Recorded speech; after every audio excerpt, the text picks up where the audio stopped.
हरिओम। आज हम चर्चा करेंगे श्रीमद् भगवद गीता के एक ऐसे श्लोक की जो हमारे जीवन को पूरी तरह बदल सकता है। यह श्लोक है अध्याय 2 का 48। इस श्लोक के माध्यम से भगवान श्री कृष्ण ने जीवन जीने की पूरी कला समझा दी है।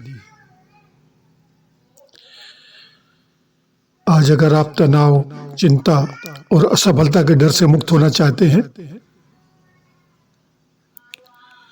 तो यह संदेश आपके लिए हो सकता है।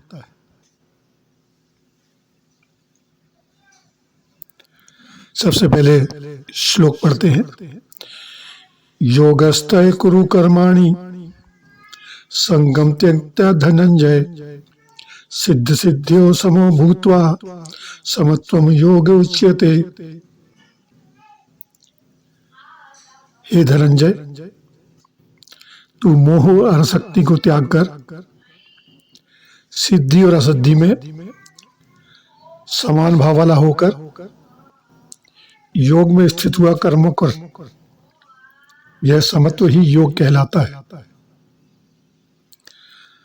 सरल हिंदी में यदि देखें तो भगवान कह रहे हैं फल की आसक्ति छोड़कर सफलता असफलता में समान रहते हुए योग में स्थित होकर अपने कर्तव्य का पालन करो। यही संभाव है, यही योग है। इसमें 3 मुख्य संदेश है। योगस्थय कुरु कर्माणि, यहाँ योग का अर्थ है मन की एकाग्रता, संतुलन और संभाव। जब हम पूरी तरह वर्तमान में अपने कर्तव्य में लीन होकर काम करते हैं वह योग है। दूसरा संदेश है संगम त्यक्तता। आसक्ति का मतलब है फल के प्रति अत्यधिक लगाव। भगवान श्री कृष्ण कहते हैं कि कर्म करो लेकिन परिणाम से चिपके मत रहो। परिणाम कभी पक्ष में भी आ सकता है, विपक्ष में भी। यह अपेक्षित भी हो सकता है और अपेक्षित नहीं भी हो सकता। तीसरा भाग है इसमें सिद्ध सिंज्ञो समो भूत्वा। सफलता मिले तो घमंड ना करो और असफलता मिले तो निराश ना हो। दोनों में समान रहो। यही समत्व भाव है। अब एक उदाहरण से समझने की कोशिश करते हैं। विद्यार्थी जीवन में मान लीजिए आप परीक्षा की तैयारी कर रहे हैं। गलत तरीका यह है कि अगर मैं पास नहीं हुआ तो लोग क्या करेंगे, क्या कहेंगे मेरे बारे में, मेरा भविष्य बर्बाद हो जाएगा। यह आसक्ति और भय है। सही तरीका क्या है? मैं पूरी तरह लगन और ईमानदारी से पढ़ूंगा। परिणाम जो भी हो मैं अपना सर्वश्रेष्ठ दे रहा हूं। यह योगस्थ होना है।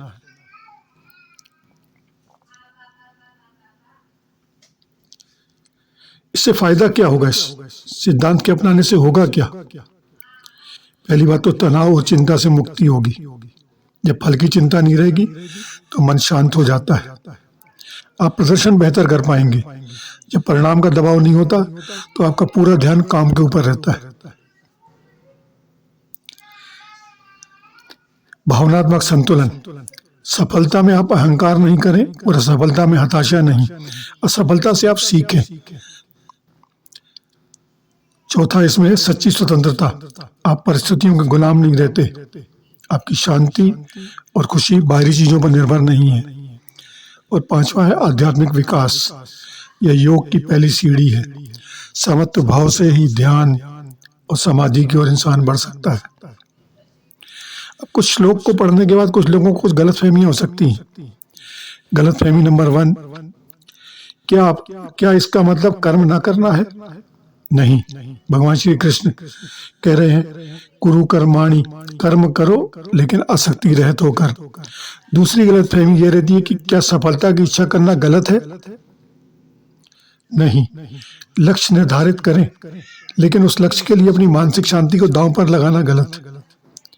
गलतफहमी नंबर 3, क्या यह निष्क्रियता या उदासीनता है? बिल्कुल नहीं। यह सबसे सक्रिय अवस्था है। आप पूरी तरह कर्म में लीन हैं लेकिन भविष्य की चिंता नहीं है। गलतफहमी नंबर 4, क्या असफलता से कोई फर्क नहीं पड़ता? फर्क पड़ता है, लेकिन असफलता आपको तोड़ती नहीं, सिखाती है। आप सीखते हैं और कोशिश करते हैं कि ऐसी गलती हम दोबारा ना करें। प्रैक्टिकली इसको कैसे अपनाएं? छोटे छोटे काम शुरू करें। आज जो काम कर रहे हैं उसमें पूरी तरह से डूब जाएं। इधर उधर के डिस्टर्बेंस को दूर रखें। दूसरी बात, प्रक्रिया पर ध्यान दें, परिणाम पर नहीं। मैं अच्छा काम कर रहा हूँ, इस पर फोकस करें। मुझे क्या मिलेगा, इस पर नहीं। तीसरी बात है दैनिक अभ्यास। हर रात सोने से पहले खुद से पूछें, क्या मैंने आज अपना सर्वश्रेष्ठ दिया या मैं परिणाम से चिपका रहा? नंबर 4, असफलता को स्वीकार करना सीखें। जब कुछ गलत हो तो कहें ठीक है, यह एक अनुभव था, मैंने क्या सीखा, अब आगे क्या करना है। और नंबर 5 है सफलता में विनम्र रहें। यदि आप सफल हो गए हैं तो घमंड ना करें, अहम ना करें। आपकी मेहनत, समय, परिस्थितियां, दूसरों का सहयोग के कारण परिणाम आया है। और नंबर 6 है ध्यान और प्राणायाम। रोज 10-15 मिनट ध्यान या प्राणायाम करें। यह संभव विकसित करने में मदद करता है। हरि ओम।